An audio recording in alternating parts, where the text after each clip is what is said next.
राधा रमण जी गोपाल भट्ट गोस्वामी के लिए प्रकट हुए, गोविंद देव जी रूप गोस्वामी, मदन मोहन जी सनातन गोस्वामी, मधु पंडित के लिए गोपीनाथ हुए, लेकिन हरिराम व्यास जी के लिए तो जुगल प्रकट हुए, राधा सहित ठाकुर जी प्रकट हुए, इसलिए जुगल किशोर नाम। इतने बड़े रसिक, उनके प्रसंग में आता है, एक बार ठाकुर जी की पाग बांध रहे थे, ठाकुर जी का श्रृंगार कर रहे थे, तो पाग बांधते बांधते ठाकुर जी कभी कभी खेलते हैं अपने श्रृंगारियाओं के साथ, जो ठाकुर जी की सेवा करते हैं उनके संग ठाकुर जी खूब खेलते हैं। कभी अपने मुकुट उतार के फेंक देंगे, कान के कुंडल उतार के फेंक देंगे, बिल्कुल नाप के पैमाने का वस्त्र सिलवाया होगा लेकिन छोटा पड़ जाएगा, कभी बड़ा पड़ जाएगा। कई लोग शालिग्राम जी की सेवा करते हैं तो जब स्नान कराते हैं तो उछल के नीचे लुढ़क जाएंगे। लड्डू गोपाल जी स्नान करते करते 3-4 बार लुढ़क जाएंगे, खूब खेलते हैं ठाकुर जी। तो हरिराम व्यास जी के संग ठाकुर जी खेल रहे थे, कैसे?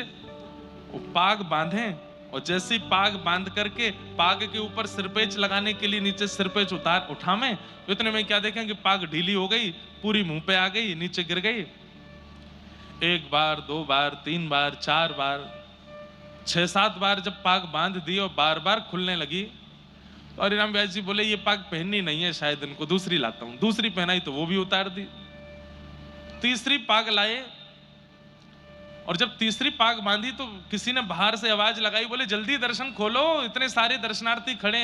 तो हरिराम व्यास जी बोले जय जय, बहुत देर रह गई है, सुबह से मैं पाग बांधवे में लगाऊं, नहीं जल्दी तैयार रह जाओ, बाहर सबन को दर्शन करने।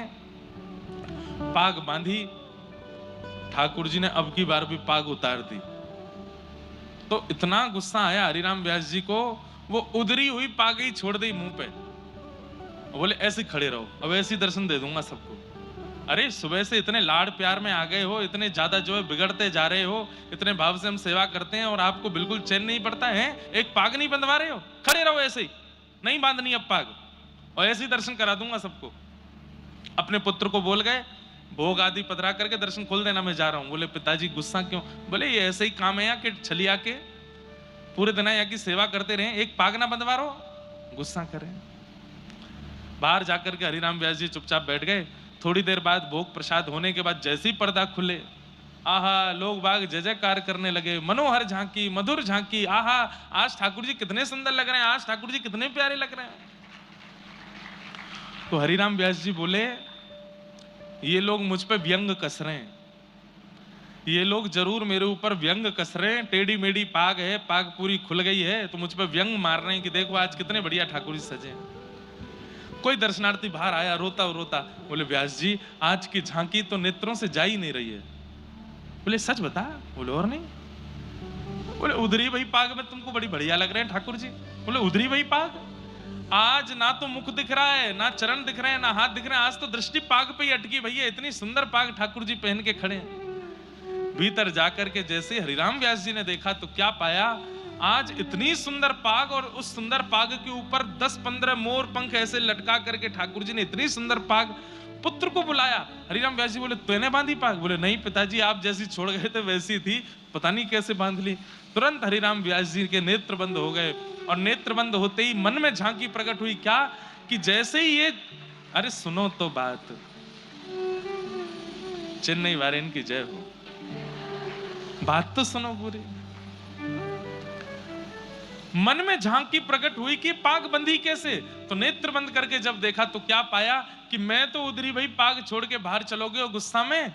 तब प्रिया जी, तब किशोरी जी आई और किशोरी जी ने आकर के देखी हैं ऐसे बुरे बावड़े से बन के खड़े हो ठाकुर जी, ये पाग क्यों नहीं बांधी? बोले आज मोए आपके हाथन से बदवावे को मनो, या हमारे हरिराम व्यास को परेशान कर रहे हो, अब आप आए गई हो, अब आप ही बांधो। तो आज की पाग किशोरी जी ने बांधी है ठाकुर जी को, इसलिए इतनी सुंदर लग रही है। देख करके हरिराम व्यास जी झूमने लगे, नृत्य करने लगे। ऐसी हमारी किशोरी जी, ऐसी हमारी प्रिया जी। तो बंधुओं कभी कभी ठाकुर जी बहुत परेशान करें श्रृंगार करावे में, तो श्रृंगार उनके अंग पे पधरा दो और किशोरी जी को ध्यान करो, हे लाडली जी ये आपसे ही श्रृंगार करावेंगे, आप ही आके श्रृंगार करो। और ऐसी भावना करके 10 मिनट बाद हाथ में इत्र लगा के हे किशोरी जी, आप ही हस्त कमल में आके विराजमान है जाओ। आप जैसे ही श्रृंगार करोगे ठाकुर जी, देखना एक वस्तु भी नीचे नहीं गिरेंगे, तुरंत उस श्रृंगार को स्वीकार कर लेंगे, तुरंत स्वीकार। क्यों? अब आपने श्रृंगार नहीं किया, अब आपने किशोरी जी के भाव से श्रृंगार किया। तो कभी कभी ठाकुर जी श्रृंगार अगर धारण ना करें, किशोरी जी का स्मरण करके श्रृंगार धारण कराओ। कभी कभी किशोरी जी के भाव से भी श्रृंगार धारण नहीं करेंगे तो यशोदा जी के भाव से श्रृंगार करो। हे यशोदा मैया, आप ही हस्त कमल में आ जाओ, आप ही श्रृंगार करो। फिर श्रृंगार करोगे ठाकुर जी, रोज नहीं।